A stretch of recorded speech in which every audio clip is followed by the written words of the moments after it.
God bless everyone. I'm gonna do a short video here. So last night I was up late because I thought I was gonna like pull an all-nighter and get this work done in the morning and then sleep all day. Instead, I've had this idea in my head for like 2 days where I really wanted to do some good works. And obviously I know that we're supposed to be humble about it and do it in secret and not tell people. But I just, this is part of my living testimony, right? And I feel like if I tell whoever watches this, they'll understand because the only people coming to my channel are really going to be seeking God or already having a relationship with God. So I think that they won't, judge me in the way the world would judge me, so to speak. And I'm not doing this for a hubris thing. I'm just trying to explain and maybe even inspire other people. So yeah, I went to bed at like 4 a.m. Well, I went to bed like 3:30, but it happened to be 4 a.m. actually. And I had my alarm for like 5:45, so I had like an hour 45 minutes of sleep. I moved about sorry, I was eating chips. I got salt all over my lips. So I have like I had like 10 boxes that were like 50 pounds each, so I had to move from this house to the storage unit. And I did that in the morning. It didn't take me that long actually. I don't mind doing it by myself.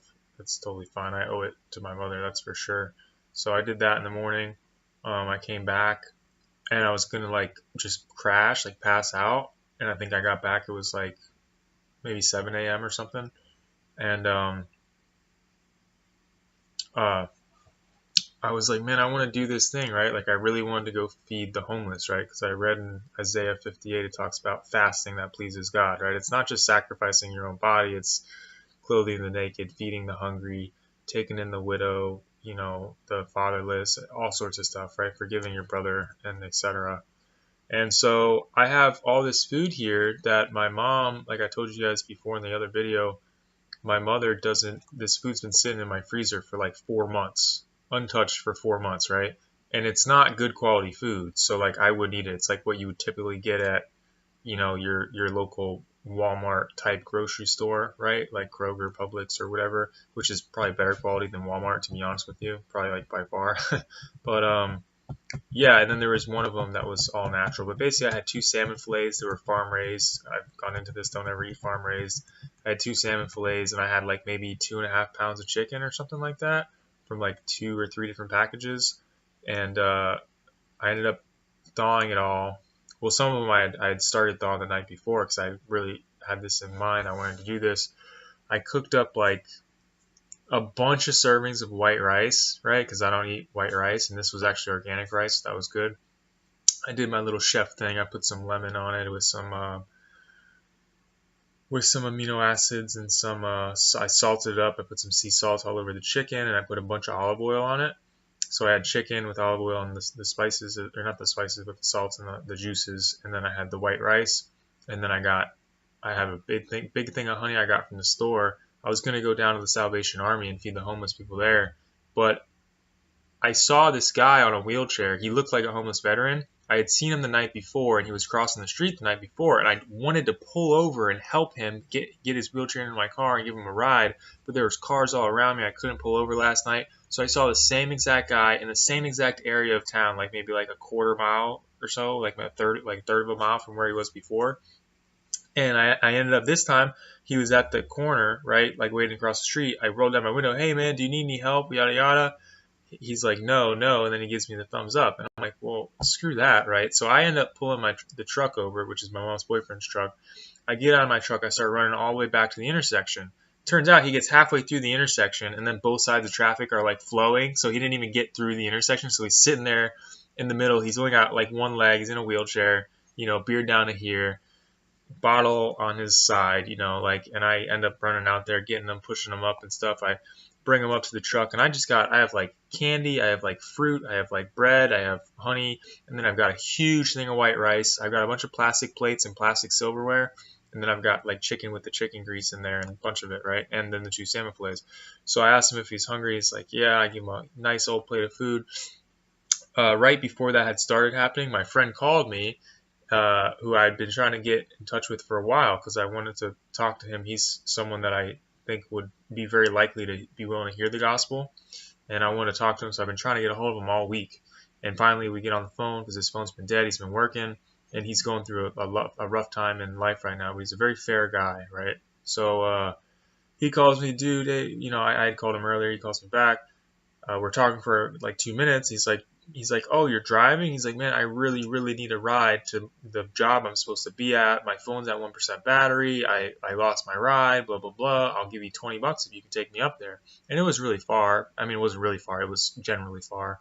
And I was like, well, I can do that, but I have all this food. I was supposed to go to the Salvation Army and feed them, right? And I didn't know if I was going to have enough food. I actually thought that I wasn't going to have enough food and that I just have to do like really small portions or something like that. Because sometimes there's like 30 to 50 people out there at the Sally, and I'd feel weird if it was like 10 or 15 people I fed and the rest were just like, chopped liver. So he tells me this intersection he's going to be at. His phone's going to be dead. I'm like, look, man, I'll pick you up and we'll figure it out from there. Do you have to be at work right away? He's like, no. So I go there. He's not there. On the corner, there's like 5 homeless people on like this, not the corner of the intersection, but the corner behind this little building place that he hangs out by sometimes. My friend goes there. It's not, he doesn't hang out there, but it's like a local rendezvous spot, so to speak. And especially like drug traffic is big there too sometimes as well. That's not what we were going for, obviously, and it was the morning, and that's not what was happening. But I go and I pull up to this spot or whatever, and there's like the homeless people there, and I just stop and I'm like, hey, are you guys hungry?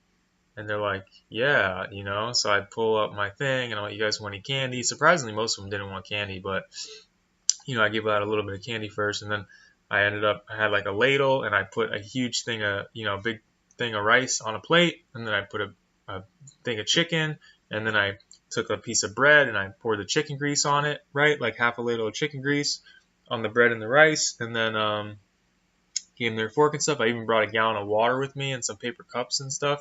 And there ended up being like 2 more of them that came, and then one of them ended up turning down the food or whatever because he had already eaten. But it was really nice. I got to do that. They were really nice. I sat with them for like 20 minutes at least, and then I even did like a little like 10 or 15-minute Bible like lecture, so to speak.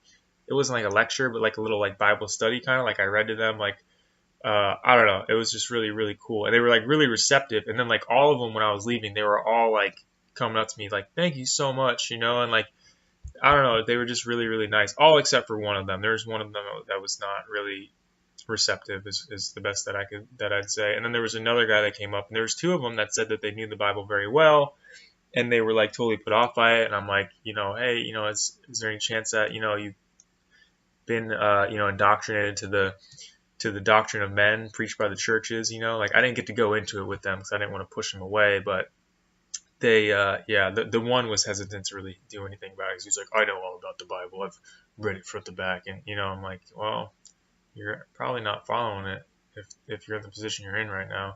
I didn't say that to his face, but that's what I was thinking. And I said God bless them to all of them, and maybe I'll pray for them tonight. But I'm like exhausted, right? So after that, my friend finally ended up coming, right? And I made him sit through like 15 minutes of me doing like a little Bible study with them and everything. And I had given the 2 pieces of salmon away and everything. And my friend hadn't eaten either. And he's in like a rough time. He's been in a rough time for pretty much the whole year. He's like borderline on his way to being homeless, so to speak, right? Just with how things have been playing out in his life. So I ended up giving him the ride, which is good because I got to talk to him about God and stuff on the ride there. And, he was receptive, but he's got a lot of doubt, so that hampers his ability to listen. But, I give him a ride there. He gives me $20, right? Which is random because I don't ever really make money, and I thought that was really cool. I put $5 in gas for using my mom's boyfriend's truck. And then I came home. When I was coming home, I saw, like, I gave my friend a plate, right? And so now by this time I had given out either 7 or 8 plates, I think 7. And, there was like enough for like 1 more like big plate or like 2 small plates. And I was thinking to myself, like, I'm going to just like look for like a couple, like, obviously I can't go to the Sally. It was God willed it that I didn't go to the Sally because all those people were there. If I went to the Sally, I wouldn't have had enough food, right? I probably would have had 50 people that wouldn't have been wanting to listen to me because, whatever reason. And it was just a smaller group and they were receptive. So I'm going home. I see this kid that's like my age, no shirt on, backpack, walking on the side of the road, long hair. I didn't assume that he was homeless, right? Because like I've seen a lot of rundown people in my hometown Sarasota before, but like it was like I didn't put it past him either. Like it was definitely a possibility that he could have been homeless, mainly because of the backpack more than anything. But and the no shirt. So I ended up pulling over like 2 side streets down because I had a U-turn and do all this stuff. He comes up to my car. I'm like, hey man, do you need a ride? He's like, yeah, like I'm only going like 2 miles or whatever. And I was like, yeah. I was like, I'll be happy to take it. I was like, are you hungry? Or I was like, do you want any food? He's like, no. I was like, are you sure? He's like, no. He gets in the car. He's like, yeah. He's like, yeah, no. He's like, I appreciate you helping me. He's like, I probably should have food because I haven't eaten since last night. But and he wasn't homeless either. That's the thing, right? But he's been in a rough situation himself, I guess. And I didn't inquire too much about him, but just in our general talk, we ended up having a pretty decent talk. I didn't really get into the God thing, but we had a pretty cool talk for like 15 minutes or 20 minutes I was with him. And I ended up giving him a huge plate of rice and like the biggest plate of chicken and the chicken grease. And he was just like, oh, he's like, this is so good. Like he was like really thankful about it. And I gave one of the other guys some bread and some honey too. And I don't know, it was just really nice. I gave the kid a ride home. And we started talking about some stuff. Like I started bringing up stuff about flat Earth, like slowly, like seeing where he was at, kind of with it. And he's a thinker. He's a thinker. He's a wise guy. Like he's a wise guy, and he's my age and everything. And we're going up there. He's like, "Do you want a job?" And I'm like, maybe. Like honestly, maybe. And he works at a sub shop. It's like a Subway. It's a New Jersey Mike's, but I've worked in a Subway before. I don't really like those jobs, and I'm not too big of a fan of working for $9 an hour inside and getting the taxes deducted. However, honestly, like I'm thinking about taking the job, honestly, if I could just work 2 days a week and whatever, yada yada. But I kind of want to work outside, and I want to figure things out first before I jump in anything. So I said I'd get back to him tomorrow. He's like, hey man, he's like, you come in, he's like, you shave. You can't see it because this camera kind of sucks. I don't grow a lot of facial hair, honestly, but I have some facial hair, some scruff I need to shave off. He's like, man, if you shave and come in and talk to my manager, he's like, dude, you're hired. And I'm just like, it's like, all right, man, hey, I'll text you tomorrow and I'll let you know what I'm thinking. And we exchanged numbers and stuff. He was a good guy. He ended up hitting me up after work to see if I could, if I want to talk more. He's like, I want to see what other things are on your brain. I was like, hey man, in due time, we will definitely have a sit down. That's for sure. And then I got home from all that. I crashed for about 2 hours. I had like a 2.5 hour power nap until like, I don't know what time I got home, if it was noon. And then I ended up waking up at like 2:30 or something. And then I was on the computer for like an hour or two doing some stuff. And then it was almost time. Like I wanted to go to the Bible study at 6. I wanted to go there early. And then I had an AA meeting to go to at 7:30. So I was going to be booked from 6 to 9. And I had to get there. I had to leave early too. So I go to the Bible study, and I'm like, in the Bible study, I'm like, when I'm like driving, like almost there, I'm like, whoa, like, I had rejuvenated because of the nap, but then when I went like 2.5 hours after the nap, I started kind of crashing again, right? So I hadn't really eaten any food. I had only like a banana and 1 orange today so far. Oh, and I had chips and salsa. That's right. I forgot about that, but I'm actually making my dinner right now. But yeah, I get to the Bible study, and I'm like, I'm not actually like sleeping and falling asleep, but I'm like, my eyes are burning. You guys can't see it, but my thing is bloodshot right here because I'm just so tired. Like I'm ready to just crash right after I eat. But I got to bring my dad's car back home and ride my bike back home, and it's like 50 degrees outside, and yeah. But I'll do what I have to do. So I don't know. It was just a really blessed day. Oh, and here's the thing. So during that 2-hour time I spent on the computer, I found this guy's channel that I was getting into, and he's just like a guy that's like more or less on the streets. Like he's not necessarily on the streets, but he's like in and off the streets kind of, and finding different places to live, like, right? And he showed that you can get like King James Bibles at the Dollar General or the Dollar Tree for $1, and they're like either like paperbacks, or they're like not great Bibles, but they have all, like I checked in them, they have all the books. So I spent the $21 that I had. I've been wanting these for so long. I've been thinking, because whenever someone doesn't have the word, I was thinking like, man, like I can't go to the homeless shelter every day and read the word to them every single day. Like I wish I had a way to get Bibles to people who are actually not, swine, people that actually want it, right? That are like, hey, like I'm interested in this, like I want to hear more about this, etc. Right? So sure enough, I got 21 freaking Bibles. I'm so stoked. So now I can hand them out whenever I talk to someone and they're interested. I talked to the girl at the cash register, right, who told me where they were in the store, and I had to get, like, I got clumps of these books coming up. They're not like super nice, but they're Bibles, right? Like half of them are paperbacks, half of them are hardcover with the bookmark, and they have the text. They have all the books in them that a standard Bible would have, right? So I talked to the girl at the cash register. I talked to her for like 5 or 10 minutes, and I gave her like my testimony, tell her like I'm like a, used to be a big gambler and, dope addict and, yada yada, had a bunch of money and, had gotten a bunch of hot girls and all this stuff, and it was all in vanity, and I got my heart broke, and I gave her like a 5-minute testimony. And I was like, have you ever read this stuff before?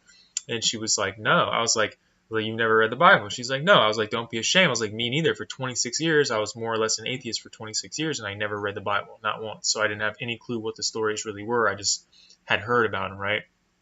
So I was like, listen, I was like, have you ever read about the story about Jesus? And she's like, no. I was like, look, man. I was like, my path was different. I started in Revelation. And she's like, oh, no. She's like, I don't want to. That's scary. I'm not trying to do. She was black, she wasn't like super ghetto, but she just had like a bit of an accent. And she's like, I'm not trying to do none of that. And I was like, all right. Listen, I was like, just start with the story of Jesus, right?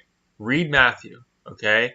And then go read Genesis and Exodus, right? Like the first 2 books of Moses. And if you want, you can finish the books of Moses. But, basically the New Testament's the gospel and the Old Testament's the history. I was like, if you've never read this before, I was like, have this, right? And so I gave her one of the $1 Bibles. She knew it was only $1. She didn't mind taking it, but it felt so good. It doesn't matter what the cost is, just to give someone a Bible that's like, I was like, will you read it if I give it to you? She's like, yeah, I'll look at it. She's like, I never read it before. So I was like happy to give it to her and tell her like, yeah, I've been able to conquer, some of my demons and my temptations and stuff like that from seeking God and trying to obey him. So I don't know. That's just my story for the day. God bless everyone, and have a good night. See you later.